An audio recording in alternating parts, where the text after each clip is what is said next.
Hello bachcho, let's read out the question first. A 0.100 meter long solenoid has a radius of 0.050 meter and 1.50 in 10 to 4 turns. The current in the solenoid changes at a rate of 6.0 ampere per second. A conducting loop of radius 0.0200 meter is placed at the center of the solenoid with its axis of the same as that of solenoid as shown. Determine the mutual inductance of this combination. तो यहाँ पर आप देख सकते हैं कि small circular loop जिसका radius 0.0200 metre है उसे प्लेस कर दिया है at the centre of this solenoid. ठीक है, सो उसके बाद हमें कैलकुलेट क्या करना है कि ये सोलेनॉइड और ये रिंग इन दोनों के द्वारा जो म्यूचुअल इंडक्शंस होंगे, यानी कि देखिए ऑलरेडी सोलेनॉइड में तो इंडक्शन था ही क्योंकि करंट फ्लो हो रहा था पैरेलल ऑफ इलेक्ट्रोमैग्नेटिक इंडक्टेंस से यहाँ पर इंडक्शन तो था ही, बट जैसे ही सेकंड कॉइल आई सो इसमें क्या हो जाएगा, एक म्यूचुअल इंडक्टेंस हो जाएगा। सो हमें mutual inductance of this combination को फाइंड करना है। तो चलिए स्टार्ट करते हैं हम सॉल्यूशन से, but before of it let's talk about the key concept which we are going to use here for this question. So basically solenoid के लिए जो म्यूचुअल इंडक्टेंस का फॉर्मूला होता है हम सिंपली वही यहाँ पर यूज कर लेंगे, that is m is equal to क्या हो जाता है mu naught into n1 n2 a divided by l के इक्वल। ठीक है, यही फॉर्मूला होता है जहाँ पर l length of solenoid, n1 n2 क्या रिप्रेजेंट कर रहे होंगे, n1 number of turns in solenoid, n2 number of turns which we are keeping here, यानी कि यहाँ पर हमने जो एक रिंग रखी है उसमें कितने नंबर ऑफ टर्न्स है वो a cross sectional area of the ring, और ये एल क्या आ जाएगा length of the solenoid we already discussed. Okay, so चलिए स्टार्ट करते हैं हम फाइनली। तो सबसे पहले तो मैं जो भी गिवन है उसे राइट डाउन कर लेता हूँ, right.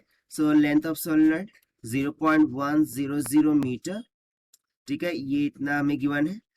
Then secondly number of turns in solenoid n1 मानेंगे, वो हो जाएगा 1.5 इंटू 10⁴। ठीक है, उसके बाद रेडियस हमें गिवन है 0.05 मीटर की इक्वल। ठीक है, आप देख सकते हैं यहाँ पर गिवन है हमें। देन उसके बाद जो करंट है उसकी रेट गिवन है, यानी कि di/dt गिवन है, this is equal to 6 ampere per second की इक्वल।